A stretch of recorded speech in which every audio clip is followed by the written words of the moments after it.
Shalom, shalom, shalom. Bonjour à vous par ici. J'espère que vous allez bien. Cette vidéo va être importante.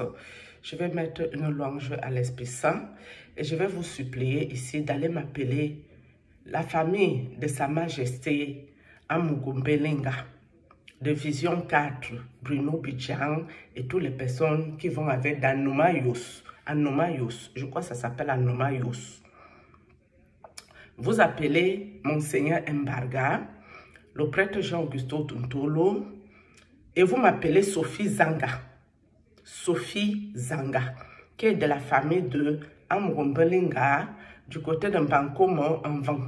C'est un vent, ça s'appelle. Ils sont d'Anomayos, ou c'est Anomayos, quelque chose. On met le fond ici. Je vais vous raconter l'affairage. Toi, bonjour Sophie Zanga, qui est de la famille d'Amugumbelinga. Écoutez la vidéo jusqu'à la fin, c'est important. Ce que toi et moi on a causé au quartier, qu'on s'est fait des confidences, ça ne va pas sortir ici. Parce que je ne suis pas comme ça. Je ne suis pas une langue de pute. Que ce que je cause avec les gens au quartier, je dépose au carrefour, ça ne nous concerne pas, ça ne nous intéresse pas ici. Ce qui nous intéresse, c'est ce que tu es venu faire dans ma vie en tant qu'une sorcière. On va commencer le sujet si bien. Cette fille vient d'abord m'écrire ici à YouTube qu'elle veut mon numéro. Je lui donne mon numéro, elle ne m'appelle pas. Ça ne m'intéresse même pas puisque je le donne à beaucoup de personnes. Mais elle m'avait déjà demandé, j'ai donné. Quelque temps avant que la soeur du prêtre ne décède, cette même fille revient me demander mon numéro. Je redonne mon numéro. Sachant que la bagarre de la nuit où il y avait eu le duel, où les carottes de la soeur du prêtre étaient cuites, c'est après qu'elle est venue redemander mon numéro. On l'a envoyé en mission sur moi. Elle est venue, je lui ai donné mon numéro ici à YouTube. Elle m'a contacté à WhatsApp.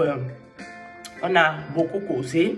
Ce jour, elle a même fait semblant de pleurer au téléphone, me raconter ses affaires, ses déboires, machin truc. Moi, je l'ai réconfortée comme je pouvais. Et tout. Mais je ne sais toujours pas que la Gaule est là en mission. Je ne sais pas quand elle a été envoyée en mission par les mêmes maîtres occultes qui veulent me finir ici. Après un temps, de fil à aiguille, on cause. Elle me raconte des histoires louches. Après, mon cœur devient bizarre. Je commence à ne pas sentir cette affaire-là. Parce que moi, je vous ai dit les visions que Dieu me montre. Je ne saurais pas expliquer à quelqu'un réellement comment je les vois. Mais quelque part, quand mon corps devient déjà lourd sur quelque chose, c'est que l'affaire là, ça sent pas bon, ce n'est pas bon. Au début, je veux couper les ponts, mais d'un autre côté, je me dis non. Tu ne peux pas quand même devenir paranoïa et accuser tout le monde de sorcellerie ou voir la sorcellerie partout. Ça, c'est pas normal.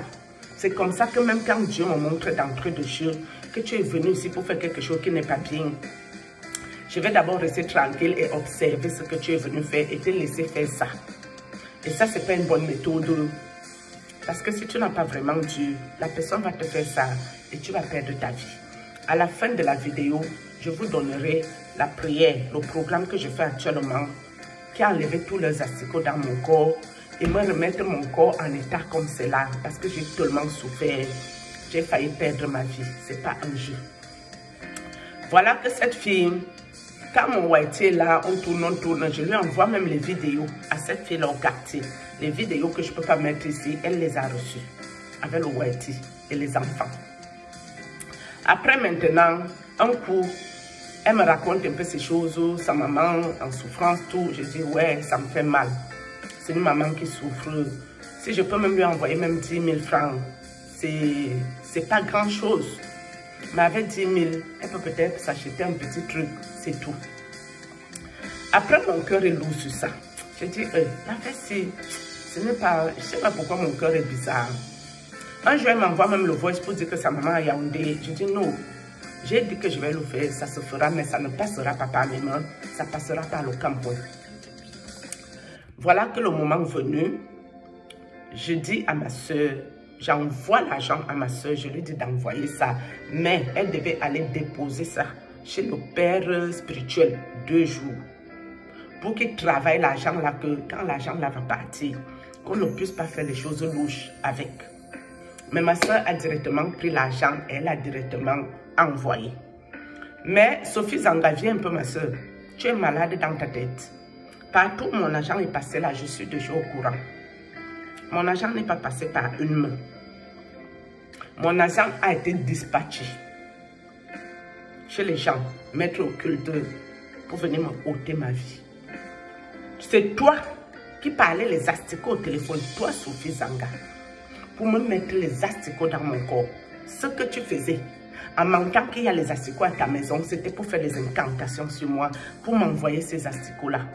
Toi qui parlais toujours que ta petite fille a chié avec ces caca qui puent, ces caca-là sentent tellement mauvais, machin, c'était des incantations pour m'envoyer ces odeurs-là sur moi, que je devienne une cacateuse, que quelqu'un me voit, il voit que les caca sur ça, alors que moi je me vois normal. C'est toi qui as fait ça. Mais je trouve que tu es courageuse, mamie. C'est quelqu'un qui est de la famille de Amurumbelinga qui a vision 4. Les mêmes coins du prêtre, c'est-à-dire Mbankomo, c'est-à-dire Ovan, c'est-à-dire Nomayos, parce que le prêtre est de Mbayong. Toi seul, tu sais comment vous avez distribué mon argent chez tes collègues maîtres occultes. Tu sais ce que vous avez fait pour venir me donner la mort. Le but n'était même pas de me faire respirer une minute. Votre but était qu'avant même de faire la neuvaine de décès de celle qui est morte là, que moi-même je tombe. C'était ça votre projet, votre but. Sauf que mon argent, ma soeur, est parti de bon cœur pour aider une maman. Ce que tu allais faire de cet argent, ma soeur, tu vas le payer cher. Fais-moi confiance et fais confiance à mon Dieu en qui je crois là. Je suis avec toi au téléphone, toi cette sorcière. Après, c'est les corbeaux qui commencent à faire leur show. De partout, quand je suis à la fenêtre, tu me dis que voilà mes gens qui sont arrivés. Je dis comment ça? Moi, je parle avec plein de gens au téléphone. Les corbeaux ne viennent pas encercler ma maison en faisant tant de bruit. Pourquoi c'est quand je parle avec toi que ces corbeaux-là débarquent? C'est pas normal. Quand tu as récupéré mon argent, tu as commencé à parler de tes affaires. Comment non? Il faut que je me mette vraiment en prière ces jours-là avec mes enfants.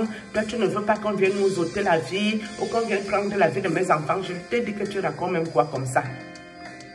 Pourquoi veux-tu qu'on vienne me prendre ma vie ou la vie de mes enfants? Ça fait 6 ans que je suis dans mes combats spirituels. On n'a rien pris ici. Ce n'est pas au jour d'aujourd'hui que Dieu va permettre qu'on prenne quelque chose ici. Parce que tu savais ce que tu as fait avec mon argent. Toi, cette sorcière. Si tu as l'habitude de danser la sorcellerie dans la cour du deuil, ma soeur, on ne me la fait pas. Tu m'as raconté ta belle-soeur qui habite en Bangomo, qui est toujours en train de se vanter qu'un sorcier qui tente d'aller chez elle, le sorcier là va sentir patati patata et ça t'énervait. Tu m'as dit que quand je dénonce, je ne dois plus prononcer le nom des contemporains parce que tu savais que je vais t'attraper et je vais déposer ton nom ici. Toi, Sophie Zanga, si c'est ton vrai nom, Dieu seul sait. Une chose est sûre, tu m'as dit être de la famille de Amurumbelinga. Je ne connais pas Amurumbelinga, ni sa famille, ni rien. Et je t'ai dit, ce que tu as causé là, ça ne sort pas ici. C'est ton côté sorcellerie qui va sortir en public parce que je dois anéantir tes fausses sorcelleries que tu es venu me faire. Je suis une inconnue pour toi, je ne te connais pas. J'ai juste partagé ma vie avec toi. Tu as partagé ta vie avec moi. J'ai cru qu'en tant que Yaoundé, on pouvait bien s'entendre et bien causer. Mais je ne savais pas que tu étais en mission pour aider les maîtres occultes. Vous êtes bêtes comment? Tes asticots, vos asticots pour venir me paralyser, me donner le AVC, me tuer. Dieu me les a montrés à ma cuisine. Quelque chose qui est vu et anéanti. Et je t'ai renvoyé tes asticots.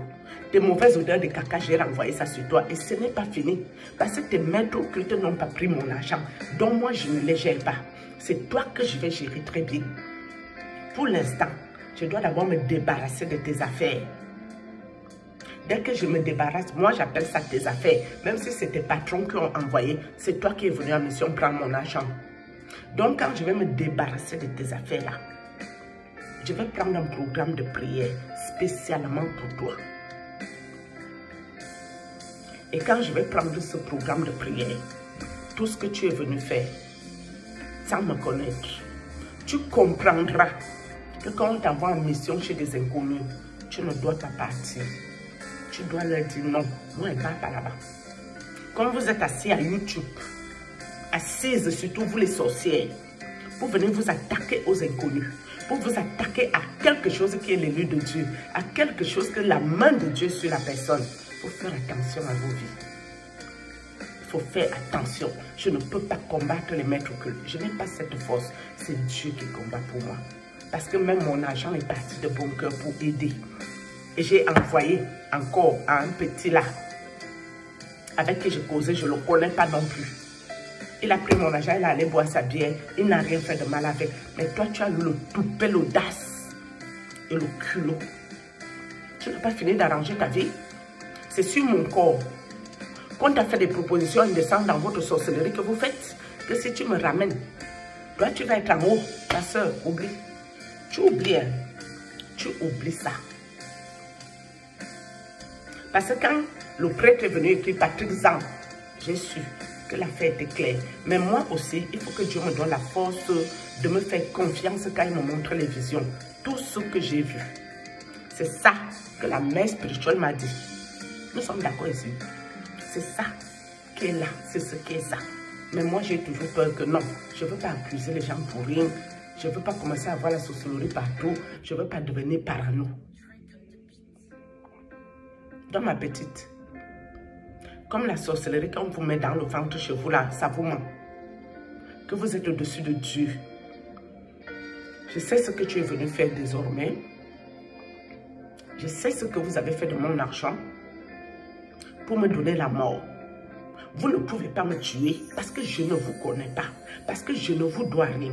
Parce que Dieu est juste. Et parce que si ma famille font leurs choses, je ne connais pas.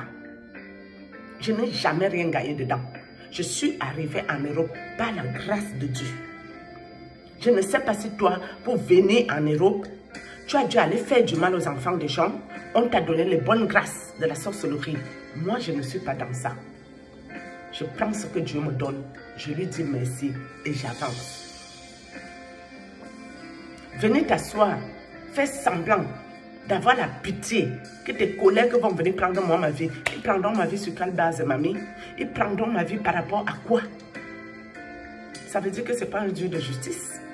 J'ai traité quoi avec eux? Et toi, Jean-Augusto Tuntolo, je vais revenir. Hein. Ton mariage, tu m'as mis là, ta sorcellerie, que tu m'as mis dans le mariage de merde là. Tu me sors dans ça là. Je ne suis pas ta femme. Je dis bien, moi, je ne suis pas moi ta femme.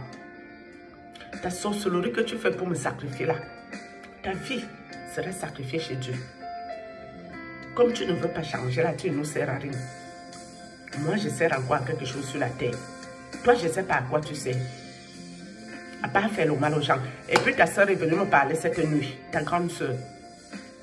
Mais là, je ne l'ai plus vue avec son visage qu'elle me montre souvent là. Je l'ai vue avec son vrai visage de la vraie vie. Mais je ne sais pas ce qu'elle me disait. Elle avait l'air gentille. Mais quand je me suis réveillée de ce sommeil, je me suis rendormie. Après, je me suis encore réveillée. J'ai oublié ce qu'elle est venue me dire. Arrêtez de chercher ma vie. Je ne vous dois rien. Je ne vous dois pas la mort. Je ne vous dois pas le sacrifice. Vous allez venir vous détruire ici pour rien.